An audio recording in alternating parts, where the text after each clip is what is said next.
పిలవాలనుకున్నా గానీ జర సముద్రం పిలిపించింది.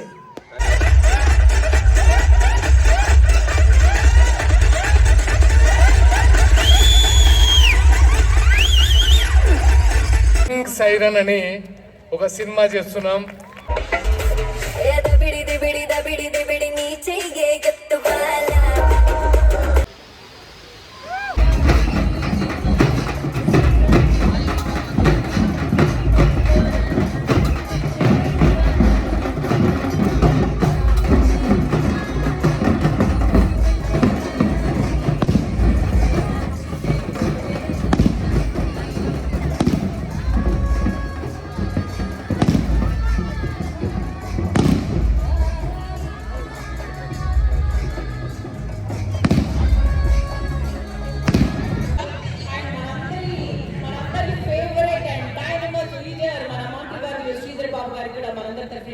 స్వాగతం. అలాగే వారితో విచ్చేసినటువంటి మన గవర్నమెంట్ యాజమాన్యం అందరికీ కూడా పేరు పేరున స్వాగతం స్వాగతం స్వాగతం. ఇంతకుముందే చెప్పాను కళాకారుల్ని ప్రోత్సహించేవి చప్పట్లు. సో ప్లీజ్ కన్సిస్టెంట్ గా మీ చప్పట్లు మాకు అలా ఉంటే మేము ఎంతసేపు అయినా కూడా ఓపిక తగ్గకుండా ప్రోగ్రామ్ చేస్తాము. So please put your hands together for the fire man.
Sridhar Babu garu ఇప్పుడు మనందరి కోసం మాట్లాడబోతున్నారు. సార్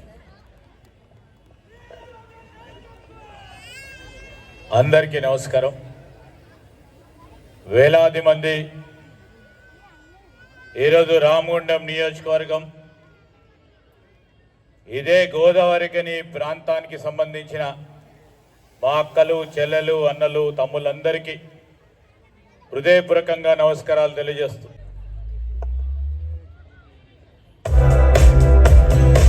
బుల్లెట్ భాస్కర్ గారు,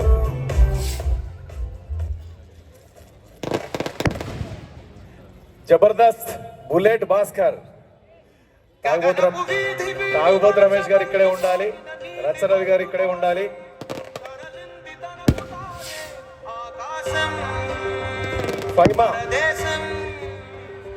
ఫైమా జబర్దస్త్ ఫైమా.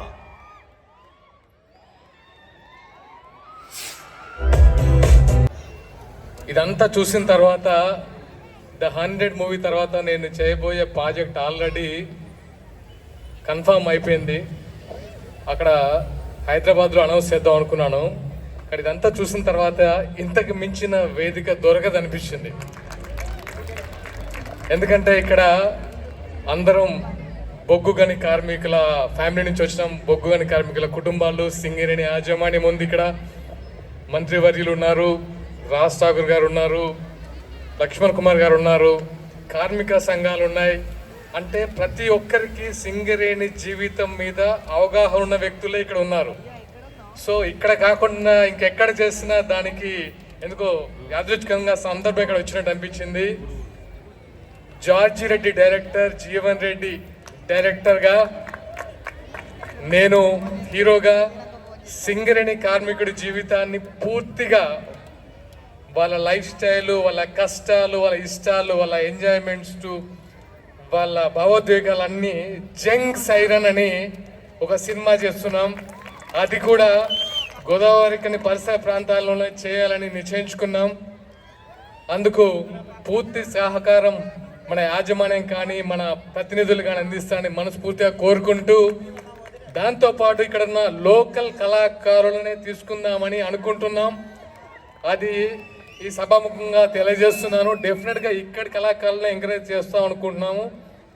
అది నేను అదృష్టంగా ఫీల్ అవుతున్నాను ఇక్కడ షూటింగ్ చేయడం, ఇక్కడ కళాకారులతో పనిచేయడము. Thank you all. త్వరలోనే మిగతా విషయాలు మీ ముందుకు వచ్చి వెల్లడిస్తాను.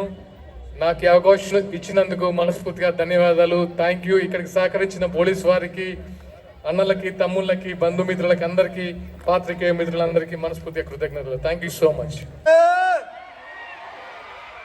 అప్పంజలు చూస్తున్నా ఏది ఎవరు మాట్లాడతలేదని. హలో అండి అందరికీ, దసరా దీపావళి శుభాకాంక్షలు. అంటే గడ్డం గిడ్డం పెంచడానికి సగంగా ఎవరు గుర్తుపడతలేరు. ఒక విలన్ ఒక సినిమాలో నెగిటివ్ రోల్ చేయడానికి ఇలా వచ్చానండి. బట్ ఒక సింగరేణి కార్మికుని కొడుకుగా, నేను ఒక కళాకారుడిగా ఎన్నో సినిమాలు చేసి ఈ స్థాయికి వచ్చినందుకు చాలా ఆనందంగా, చాలా గర్వంగా ఫీల్ అవుతాను. మీకు విషయం తెలుసా, తాగుబోతు రమేష్ తాగడు. అవును, తాగలేను. కానీ సింగరేణి కార్మికులు తాగితే నాకెక్కింది, అది పోదు. Thank you. ఇప్పుడు నేను చెప్తా ఎందుకు వేసుకోవాలనేది. ఇప్పుడు స్టార్ట్ అవుతుంది. తాగబోతే రమేష్ అన్న తాగడు అన్నాడు. మరి రచనలు తాగుతాడానే? మరి రచనలు తాగుతాడానే? ఇదేం బదనాము.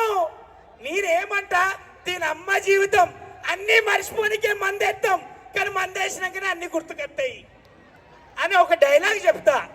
బలగం సినిమా చూసింది కదా, చూసిల్లా? అరే మందేద్దామారా, అది ఎక్కడిదమ్మా? మన గోదావరి కానీ మన రామగుండంలా. ఇందులో దాదాపు ఒక 40 మంది నా క్లాస్మేట్స్ ఫ్యామిలీతో ఉన్నారు. వాళ్ళందరూ ఇంటర్మీడియట్లో నా క్లాస్మేట్సే. నా కొడుకులు ఒక్కడు చదవనియలే నన్ను. మీకు నిద్రలు వస్తానయ్యా, స్పీచ్ విన్నారా? అసలు ఏం నడిచింది? ప్రోగ్రామ్ స్టార్ట్ అయిందా? జరగలే అదే కనపడ్డా కొంత దూరం అన్నా కనపడ్డా ఉంటుంది. అత్తనా జరుగు నలిపేస్తారా మరి లోపల మన ఊరు ఊరు పోరగాళ్ళందరూ మంచోళ్ళే. మన జరిగిన ఆ తమ్ముళ్ళా ఇప్పుడు చెప్పురా, ఒక్కసారి ఒక డయాసు మీది, ఒక డయాసు నాదే. ఎలా ఉన్నారు మీరంతా? రామగుండంలో జనాలు ఉన్నారు అనుకున్నా గానీ జన సముద్రం పిలిపించింది. Thank you. నువ్వు ఏమైనా పొలిటికల్ ఎంట్రీ రా? లేదు, నేనేం పొలిటికల్ గా ఎంటర్ ఇవ్వడు, ఇయ్యను కూడా. నేను కళాకారుడిగా ఇట్లనే అందరినీ ఎంటర్టైన్ చేసుకుంటూ బతికితే చాలు. అది చాలు. వీళ్ళందరూ చప్పట్లు. థ్యాంక్ యూ తమ్ముళ్ళు. Love you.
Money charging completed.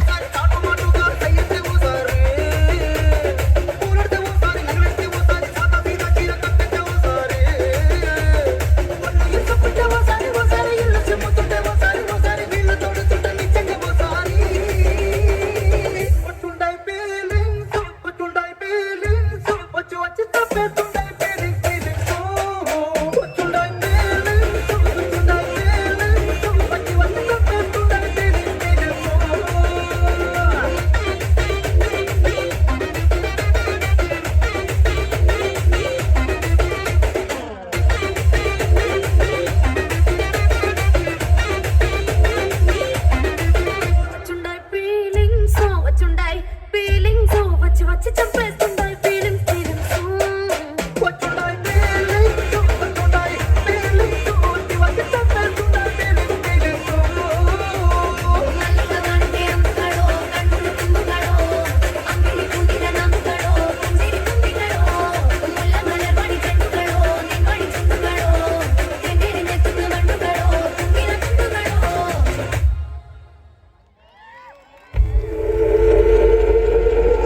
ఎవరికి నీకా అలిక నాకే ఏం చేస్తున్నావు లోపల?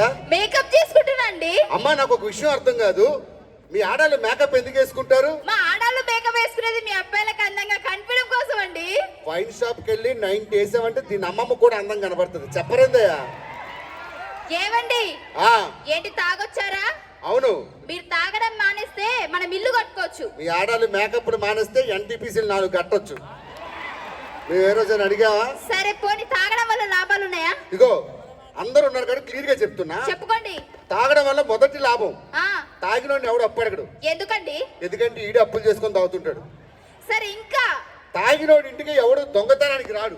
ఎందుకండి? ఉన్నవన్నీ అమ్ముకొని ఈడే తాగుతాడు, ఇంకెవడు వస్తాడు. సరే ఇంకా ముఖ్యంగా మన తాగుబోతులకి ముసలితనం రాదు. ఎందుకు? తాగి తాగి మధ్యలోనే పోతాం. ఏవండి ఆ. అదంతా కాదు కానీ మన ఇంట్లో ఉన్న కిటికీకి కటన్ కుట్టియండి. ఏమైంది? పక్కింటి చూస్తున్నాడు. కరెక్ట్ గా చూడండి, ఆడే కుట్టించుకుంటాడు కటన్లో. కనీసం బాత్రూమ్ కి డోర్ అన్న పెట్టియండి. ఏమైంది ఫైమా? ఎదురింటాడు చూడపోయాడండి. చూసాడా? చూస్తే చంపాను. నువ్వు చంపక్కర్లేదు, చూస్తే ఆడే గుండేసి చచ్చిపోతాడు. ఏవండి బాగా ఎక్స్ట్రా మాట్లాడుతున్నారు మీరు. పక్కింటి ఎందుకు గొడవ ఎందుకు అయిందండి? ఏ పక్కింటి అయితే చిన్న గొడవ అయింది. ఓకే ఆ మాత్రం దానికి ఆయన కర్ర తీసుకొచ్చి నా నెత్తి మీద కొట్టాడు. ఆయన కర్ర తీసుకుని కొడుతుంటే మీ చేతిలో ఏం లేదా? ఎందుకు లేదు, ఆడి పెళ్ళం చేసి నా చేతిలో ఉంది అప్పుడు. ఫు. సరే ఈ పక్కింటి ఆడితో గొడవ ఏంటి? ఫైమా నువ్వేం చెప్పావు? ఏం చెప్పా? ఇంటికి ఎవరైనా వస్తే మర్యాద ఇవ్వాలన్నావు. అవును ఖచ్చితంగా మర్యాద ఇవ్వాలి. అరే ఆంటీ టిఫిన్ తినే టైంకి వస్తే ఏమంటావు? టిఫిన్ చేద్దాం రండి అంటాం. మధ్యాహ్నం భోజనం చేసే టైంకి వస్తే ఏమంటావు? భోజనం చేద్దాం రండి అంటాం. అదే ఆంటీ పడుకునే టైంకి వస్తే? పడుకుందాం రండి. నేను అదే అన్నా. ఏవండి బాగా ఎక్స్ట్రా మాట్లాడుతున్నారు ఏంటి? మీరు ఏం మాట్లాడినా సరే అబ్బాయిలందరూ తెగ అరిచేస్తున్నారని మీ అబ్బాయిలు గొప్ప అనుకుంటున్నారా? అంత లేదు, మా అమ్మాయిలే గొప్ప. వాళ్ళందరూ గట్టిగా అరిశారంటే పక్కన ఎన్టీపీసీ వాళ్ళది యాష్ పాండ్ అని ఒకటి ఉంటది, ఓకే అందులోకి వెళ్ళి పడ్డావు అనుకో ఎత్తుక్కోవడం కష్టం. సరే అబ్బాయిలకి రేటు అమ్మాయిలకి రేటు ఇప్పుడే నిరూపిస్తా. నిరూపించండి. రోడ్డు మీద వెళ్తుంటే ఒక 500 రూపాయల నోటు, ఒక 100 రూపాయల నోటు. ఓకే మీ ఆడాళ్ళు 500 తీస్తారా 100 తీస్తారా? 500 తీసుకుంటాం. మా మగాళ్ళు అయితే 2 తీసుకుని వైన్ షాప్ పోతాం. 500 తెస్తుందట. సరే సరే ఇంకోటి రోడ్డు మీద వెళ్తుంటే ఒక డబ్బున్న మూట, ఒక జ్ఞానం ఉన్న మూట. ఓకే మీ ఆడాళ్ళు జ్ఞానం తీస్తారా డబ్బు తీస్తారా? జ్ఞానమున్న మూట తీసుకుంటాం. ఎవరికి ఏది ఉండదో అదే తీస్తారు. మా మగాళ్ళకి జ్ఞానం ఉంటది కాబట్టి డబ్బు మూట తీసుకుపోతాం. ఏవండి బాగా ఎక్స్ట్రా మాట్లాడుతున్నారు మీరు. నాకు కొన్ని డౌట్లు ఉన్నాయి చెప్పండి. అడుగు. ఏవండి పట్టదల మీ అబ్బాయిలకు వస్తుంది అమ్మాయిలకు ఎందుకు రాదండి? అన్న మగాళ్ళు నిజంగా గట్టిగా చప్పట్లు కొట్టాలి. ఈ ప్రపంచంలో మీరు ఎక్కడైనా చూడండి, పట్టతల మన మగాళ్ళకి వస్తుంది, ఆడాళ్ళకి రాదు. ఎందుకు? ఎందుకంటే పెళ్ళి అయ్యాక మిమ్మల్ని ఏమి పీకలేక మరి మీరే పీక్కుంటారు. సరే ఇంకొక డౌట్ ఉంది చెప్తారా? అడుగు. మరి ఫైర్ స్టేషన్ లో కూడా మీ అబ్బాయిలు పనిచేస్తారు, మా అమ్మాయిలు ఎందుకు పనిచేయరండి? అమ్మ ఆడవాళ్ళు గట్టిగా చప్పట్లు కొట్టాలి. మీ ఆడవాళ్ళు విమానాలు నడుపుతారు, బస్సులు నడుపుతారు, కానీ ఫైర్ స్టేషన్ లో మా మగాళ్ళే పనిచేస్తారు. ఎందుకు? ఎందుకంటే మీ ఆడవాళ్ళకి కొంపలు అంటించడం తప్ప ఆర్పడం రాదమ్మా. ఏమండి ఏంటి ఎగస్ట్రా మాట్లాడుతున్నారా మీరు? పదని మా పుట్టింటికి వెళ్దాం. ఎందుకే? మా నాన్నగారు నా మీద బెంగ పెట్టుకున్నాడు. కట్నం కింద లంగా కూడా పెట్టలేదు ఎదవా. ఇదిగో ఇదే గోదావరి కాని బస్ స్టాండ్. అమ్మ మంచిగుందండి అంకుల్. ఒక్క నిమిషం చూసావా ఎంత ఉన్నదానికి అంత సౌండ్ వేసాడు. ఏమని పిలిచారా? పెన్ డ్రైవ్ కూడా అంతే ఉంటది బాబు. సరే కానీ పెన్ డ్రైవ్ లో ఏముంటాయి? ఫోటోస్, వీడియోస్, మెమరీ కార్డులో కూడా ఉంటాయి. అదే అది చెప్తా ఉంటది. సరే కానీ ఇలా వెళ్తే గోదావరి. కాదురా, ఏమన్నారు ఇందాక? అంకుల్ అన్న. అంకుల్ అంటే నువ్వు కిట్టు. చిన్న పిల్లాడు. అవును అంకుల్. ఇది బయటిది ఏంట్రా? ఆధార్ కార్డు తీరా, చెప్పు తీసుకొడతా అంకుల్ అన్నా అంటే. సరే కానీ ఆ. ఇలా వెళ్తే గోదావరి కానీ వస్తుందా? ఇలా వెళ్తే గోదావరి కానీ రాదు, ఆ. చైనప్పు వస్తుంది. అబ్బా ఎవరండి ఈ చుక్క? మీ అక్క పేరేంటి? సోనాలి. బిందా. నేను సత్తు మీద నొత్తలది. ఎందుకురా నీకు? మీ ఆవిడ్ని చూస్తుంటే నాకు కవిత వస్తుంది. కవితే. దగ్గర నుంచి చూడు, మోసం కూడా రాదు ఎదవా. ఏంటి నాకు? సరే గట్టిగా చెప్పలు కొట్టండి అమ్మ. ఆ. మంచి కవి చెప్తాడు, చెప్పు. నీ అడుగులో నా అడుగు. ఆహా. నీ కోసం తెచ్చా ఈ గొడుగు. నీకేం కావాలో అడుగు. వెళ్ళి దాని మూతుకు అడుగు. ఆ. అబ్బో.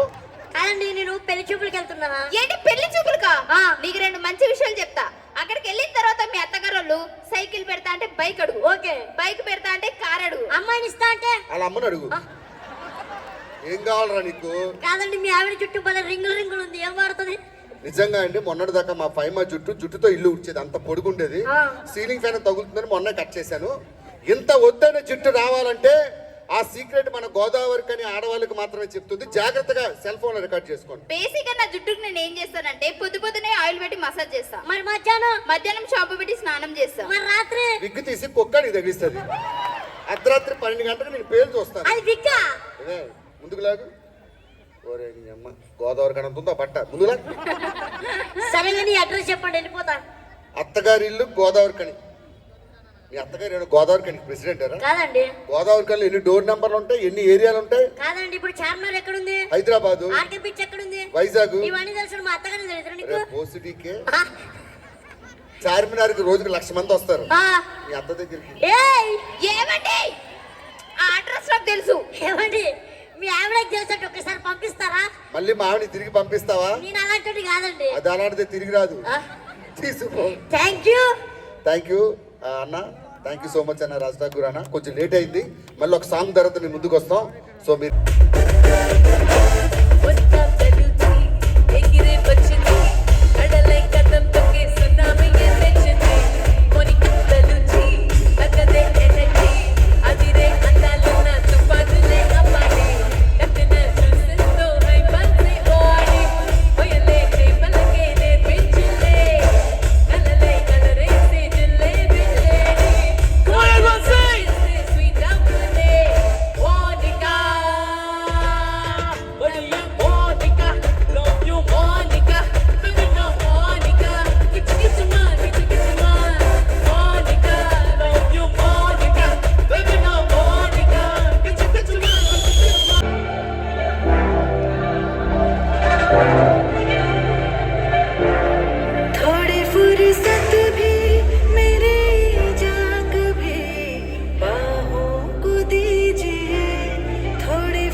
ఇక్కడ వేస్తే అక్కడ వరిగింది చూడు.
గీతా మాధురి గారు